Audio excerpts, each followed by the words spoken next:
মিশো থেকে একটি পার্সেল এসছে, আর সেই পার্সেলটা কিন্তু আপনাদের সামনে আমি আনবক্সিং করব। এর মাঝে অনেক অনেক পার্সেল এসছে, সেই ভিডিও আমি করতেও পারিনি আর আপনাদের সাথে শেয়ার করতে পারিনি। যাই হোক, এই নতুন জিনিসটা হাতে পেয়ে বেশ মজা লাগলো, মনে হলো আপনাদের সাথেও একটু শেয়ার করি। কারণ সস্তায় পুষ্টিকর খাবার পেতে গেলে কিন্তু মিশো থেকে জিনিস অর্ডার করতে হবে। তবে বন্ধুরা, আপনাদের জানিয়ে রাখি, যারা কোয়ালিটির জন্য মিশোকে অ্যাভয়েড করেন তাদেরকে বলে রাখছি, মিশোতে কিন্তু যথেষ্ট উন্নত মানের জিনিস পাওয়া যায়। তবে সেটা কিন্তু একটু বুঝে কিনতে হবে, একটু রেটিং দেখে নেবেন। আজকে যে পার্সেলটা আমার এসছে, আপনারা কিন্তু বুঝেই গেছেন যে এটা কি। একদম ঠিক ধরেছেন। বাড়িতে কিন্তু অনুষ্ঠান বাড়ির মতো বড় বড় কফি মেশিন কিনে নেওয়া একদম সহজ কথা নয়।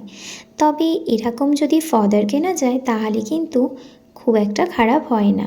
তবে জানেন তো, এটা কিনে কিন্তু আমি বেশ বোকা মেনেছিলাম, কারণ এভাবে কফি করার অভ্যাস তো আমার নেই।